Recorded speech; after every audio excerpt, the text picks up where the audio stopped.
Hello, let's talk more about groups, examples of groups.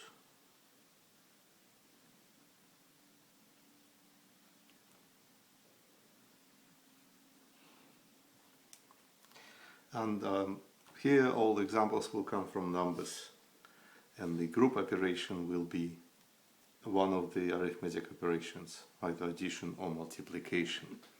So if you remember the definition of what a group is, the operation has to be producing out of two elements a third. This is called binary, and it has to be associative first.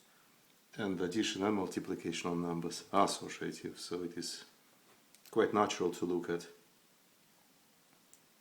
say, one of our favorite numerical systems and look at the operation of addition on it. So just let's start with the hierarchy of numbers as we learn them perhaps. So the easiest are natural numbers, and here is a notation for the set of them. And if we look at it, at this set together with addition operation, this addition produces out of two natural numbers a third natural number, so it is well defined. It is good. It is a good start. The operation is associative, so also satisfied this axiom. The zero element, well, it depends on what we mean by natural numbers, but we can include zero, so then we have the identity element, which will have to be zero in this case, and all is good apart from inverses. Inverses with respect to the addition we chose as our operation have to be negatives, and they are not here, so this is not a group. It fails to be a group for the reason of lacking inverses. If we add them, if we look at integers and addition, we will have everything in place, so that will be a busiest group, numerical group of numbers. And continuing with more complicated numbers, say rationals, and addition will also form a group. You can check that everything is in place there as well. Bigger set of numbers, the rationals, filling holes in rational numbers give us real numbers, and also it is a group under addition, and solving algebraic equations will bring us to complex numbers, and complex numbers under addition is also a group. So every numerical system, with the exception of the natural numbers, does form a group under addition. So that is the first sequence of examples. Let's look at numerical systems and choose as our operation multiplication.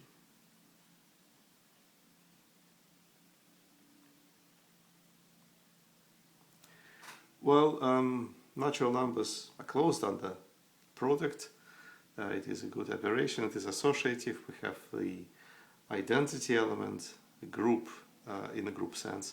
It will be just number one, but we will never have inverses. And especially if, as before, we include zero, we'll have a problem with inverting zero actually anywhere, because zero multiplies with everything into zero, and that is totally contradictory to the inverse property. So actually, for that sake, none of them, although they are closed under multiplication, each of them, and they all have the identity element, none of them is a group. So we have to throw out zero at least. But really we could do it more universally and more radically for whatever the numerical system we look at, say from this list. We can look at everything which is invertible under multiplication. So multiplicatively,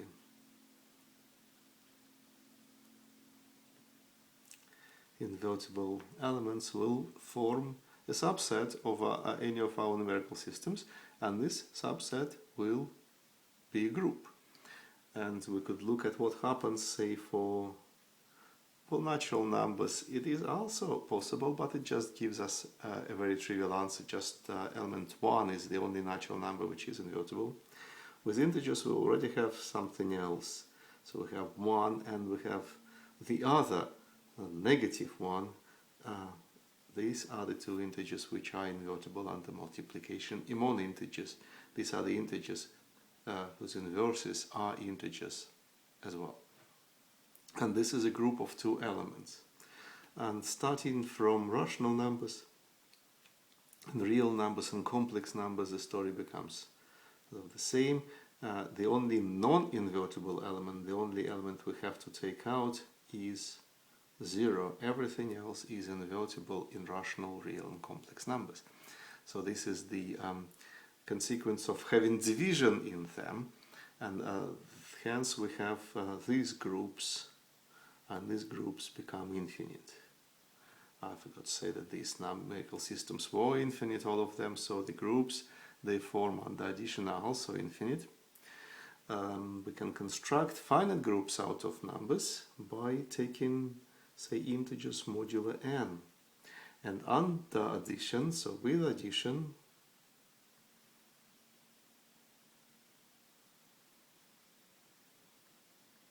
it will also form a group. And that will be, of course, a finite group. The number of elements, the order, as it is called, of this group will be just n.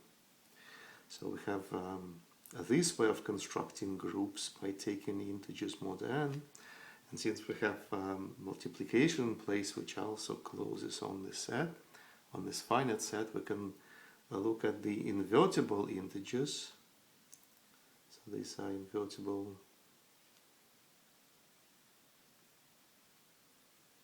integers mod n. Also with multiplication, it is also a finite group. The answer for the order of this group is more interesting. It's this Euler's function of n. And from complex numbers, or even from real numbers, if you like, we have another way of constructing finite groups. So we'll denote this group by this nth root of 1 notation. What I mean by that is all possible solutions, say in complex numbers, of this equation nth power is equal to 1.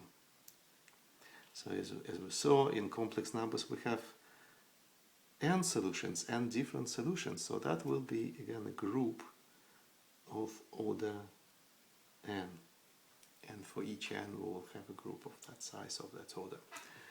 And just one observation to be made: all numerical systems, addition or multiplication on them, always satisfy this commutativity property. So all groups we manufacture from them are what are called abelian. So that is just being commutative. If we say use as our operation, if we use multiplication, then this is the property which is called commutativity for the operation, which makes the group abelian.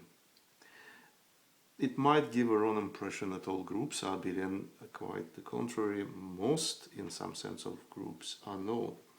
And so, the smallest non-abelian example comes from the groups of permutations.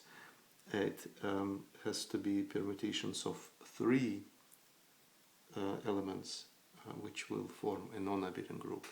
The notation for permutation groups is S sub n, where n is the number of elements. So this is the group of permutations of 3 things. So drawing graphs of such, I can give a quick example of 2 permutations. So these and these, and they will not commute. Composed one way, so this way, they will not be giving the same answer as composed the opposite way, put upside down. And that is only possible for order 6. So all groups of smaller order are going to be abelian. We will examine groups of small order in the next video. So see you soon.